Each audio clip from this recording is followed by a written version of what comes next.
जाति आधारित जनगणना में ओबीसी समाज के स्पष्ट उल्लेख की मांग को लेकर राष्ट्रीय ओबीसी महासंघ के महासचिव सचिन राजूरकर के नेतृत्व में एक प्रतिनिधि मंडल ने जिलाधिकारी कार्यालय में अपर जिलाधिकारी नितिन व्यवहारे को ज्ञापन सौंपा।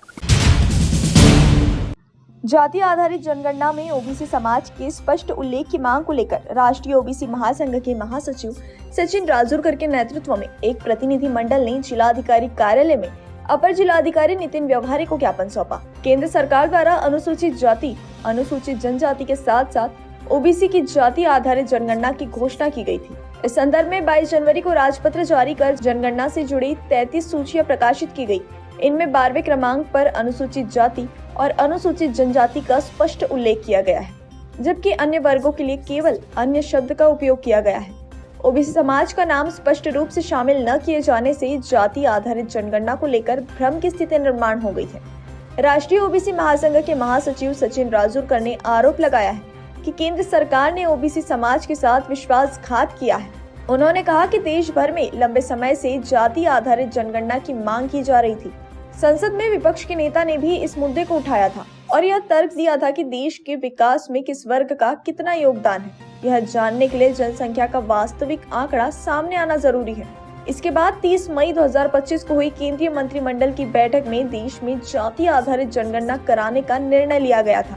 केंद्रीय रेल और सूचना एवं प्रसारण मंत्री अश्विनी वैष्णव ने इसकी जानकारी दी थी। 16 जून 2025 को यह भी स्पष्ट किया गया था कि अक्टूबर 2026 से जम्मू कश्मीर, हिमाचल प्रदेश और उत्तराखंड में तथा मार्च 2027 से शेष देश में जनगणना शुरू की जाएगी। 7 जनवरी को जनगणना संबंधी अधिसूचना जारी की गई और 22 जनवरी को 33 सूचियां राजपत्र में शामिल की गई।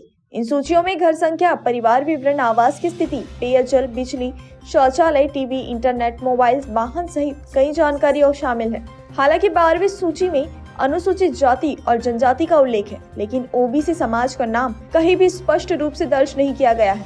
चंद्रपूर जिल्हाधिकारी कार्यालयामध्ये राष्ट्रीय ओबीसी महासंघातर्फे निवेदन दिलं होतं की केंद्र सरकारने 22 जानेवारीला जे भारत सरकारचं राजपत्र काढलं, 33 प्रश्नावली निर्माण केली। त्याच्यामध्ये 12व्या क्रमांकावर अनुसूचित जाती, जमाती आणि अन्य असा उल्लेख केला आहे। या राजपत्राचा आम्हाला आक्षेप आहे, कारण केंद्राचे मंत्री अश्विन रेल्वे मंत्री यांनी जेव्हा प्रेस कॉन्फरन्सला असं सांगितलं की यावर्षी जातनिहाय जनगणना होणार आहे, म्हणून आता जेव्हा आम्हाला अधिसूचना आमच्या हातात पडली त्याच्यामध्ये जातीचा कॉलम म्हणजे ओबीसीचा कॉलम नसल्यामुळे आज आम्ही हे निवेदन देत आहोत।